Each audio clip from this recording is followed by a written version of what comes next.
I used spirituality to avoid reality, and I ended up in the emergency room. You're not anxious. You're feeling anxiety and trying not to feel it at the same time. That is where the suffering is manufactured. Not with the anxiety itself, but with the fight against it. Look, we're all conditioned into this. We are all born into this. The moment discomfort shows up, our instinct is to run. I don't like this. I don't want this here. Why is this happening again? And in that instant, you're no longer just feeling anxiety. Now you're in opposition to it. And then you start measuring it, monitoring it, scanning to see if it intensifies, and secretly wishing for it to leave. You clean. You listen to another video. You try another explanation, another technique. And yes, for a moment, you feel lighter, you're more empowered. Okay, now I see it. And then life happens. And no matter what you do, you're right back in the same place. The symptoms come back, maybe even stronger this time. The same triggers, you're still in a relationship you don't want to be in, you're still in a job you hate. And now the frustration sets in. Not just, I don't like this feeling, but why am I still like this? How many times do I have to clean on this? How many more videos do I need to watch? How many more explanations do I need before this finally changes? And slowly, it starts to wear you down. Now you're not just tired of the anxiety. Now you're tired of trying to heal it, to let go of it. You're tired of understanding it, tired of changing your limiting beliefs, tired of cleaning on it and not getting the results you want. Tired of thinking you finally saw something only to be back in the same place again. And you start to feel disillusioned. The story starts to come apart. The illusion that one more explanation will finally solve all your problems. The illusion that if you understand the pattern clearly enough, you'll no longer be run by it. The illusion that if you say the phrases correctly enough, long enough, consistently enough, your problems will go away. And when that story stops working, you can either keep searching for the next thing to explain it, or you can finally turn towards the part of you that still needs an explanation before it feels safe. Anxiety is not the problem. Stress, even the upset, is not the problem. The refusal to meet it is what turns it into one. So the moment something uncomfortable arises, the mind immediately divides experience into two categories. I like this, I don't like this. And what you don't like, you try to move away. So you manage it, you try to understand it. You build a whole philosophy around it. You try to explain it away and you ask more questions. You circumvent what you've already decided is an inconvenience. It's just an illusion. It's a memory. I'll give it over to God. Or you hear teachings like the law of attraction that say, reach for a better thought. If I feel negativity, I'll create more of it. And yes, on the surface, it looks like the right thing to do. But notice, you have already decided that the feeling is a problem, something that you need to solve and something that you're afraid of. And this is where the bypass becomes dangerous. Now, I'm not saying this from theory. I've done this. I've used spiritual language to avoid what is here. I've repeated the phrases like, I am not the body, and ignoring what my body was telling me. I've used spirituality to dismiss medicine. I made medicine the enemy. I made doctors the enemy. I made needing help mean I was somehow less spiritual. And that, my friends, was not freedom. That was pride and denial wearing spiritual language. And that judgment had real consequences. I got so sick, I ended up in the ER.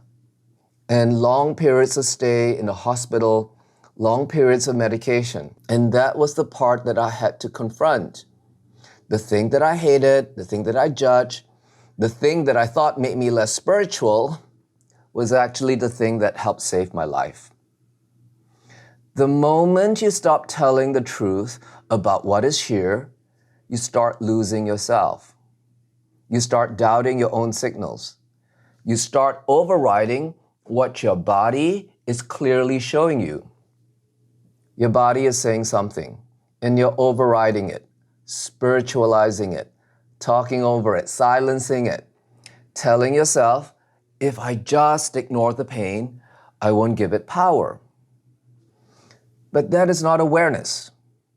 That is fear made even more real by trying to run away. Life is showing you something, and you're explaining it away. So we are not actually with what's happening. We're thinking about it, analyzing it, interpreting it, and we start living in our own heads and not with what is actually happening. We start to live in a reality that is built from the memories of fear, of anger, of being deeply wounded, and from the part of us that doesn't want to let go. Spiritual language can become another form of self-deception. And it's not because we are being dishonest on purpose, but because it gives us just enough relief to stop questioning what is moving us. Relief is not the same as truth. Comfort, solace, is not the same as freedom. And spiritual language is not the same as awareness. Because we can sound surrendered while we are still being run by fear. You can sound detached while you're still protecting yourself from pain. You can sound like you're letting go while quietly avoiding what still hurts you. So you go looking again. Another modality, another technique, another way to clean better. But underneath all of it, the same fear is still running the show. The same anger is still organizing your choices. And the same wounded memories are still coloring our perception and how we see and how we relate to life. The grief, the shame, the anger is still here, but only now it's harder to see and to be with it. Because we have given ourselves a beautiful reason not to face what still hurts. Ho'oponopono was never meant to become a more spiritual way of saying, I don't have to deal with this. I don't have to face this, and I don't have to feel this. Ho'oponopono's job is to expose the unconscious. And what is unconscious is buried for a reason. It was too painful to face it at that time. But we cannot clean what we're still using the practice to avoid. Now, that's not a failure. That's human. And we don't have to make this another way to punish ourselves. It is the same part of you that once needed to protect you that's still trying to protect you now. So when we are in protection, we misread what's in front of us. Ho'oponopono was never meant to become a sophisticated form of self-rejection or pretending to be okay when we are not. The phrases can be used from resistance. You can say, I'm sorry, please forgive me, thank you, and I love you. But underneath the words, there can be another strategy that's running. Please go away. Please let me be okay now. Please stop hurting. And for me, it went even further. I used Ho'oponopono as a reason not to ask for help when I needed the support the most. I used spirituality to justify my hatred and fear of doctors. I wasn't seeing medicine clearly. I was judging medicine through the fear of repeating the past. I was seeing medicine through the memory of a child that was traumatized by hospitals, doctors, and medicine. And this is how tricky it can get. The practice can become a shield for the very pain it was meant to expose and release. And that is the part that I had to see, that I had to be honest and to confront. I wasn't cleaning. I was hiding. I was protecting myself. I was saying all the right words, but still trying to escape that deep sense of self-hatred and shame. Now, most people think they are afraid of the emotion itself, the anxiety, the helplessness, the powerlessness. But what they're really afraid of is what the emotion seems to say about them. So they put a wall up between them and the sensations. So anxiety feels like, I'm not safe. Shame feels like, something is wrong with me. I shouldn't be like this. If people saw this, they would think less of me. I should be past this by now. And guilt feels like, I did something unforgivable. I cannot redeem myself. I'm going to be exposed. And the grief feels like, I've lost something that I cannot bear to lose. So of course, we try to survive that. We try to manage, to cope. We reach for spiritual language. Because emotions don't just feel uncomfortable. They threaten the way we see ourselves. And we protect ourselves from the conclusions those feelings and emotions seem to bring. But here's the deeper split.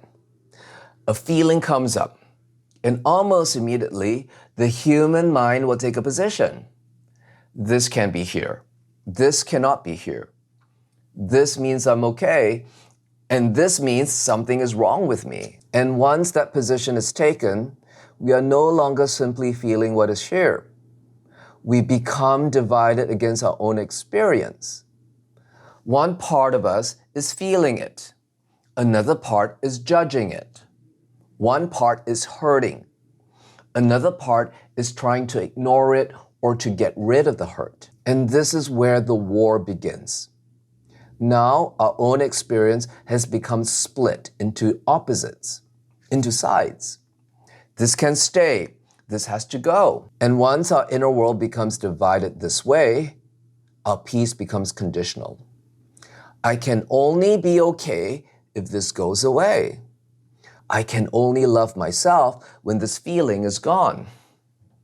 That is not freedom. Ho'oponopono is not here to help us win that negotiation. It is not here to give the mind what it prefers. It is not here to make every uncomfortable feeling disappear. At its root, cleaning is to expose the cause of this inner conflict. Cleaning is a way to end the war with what is here.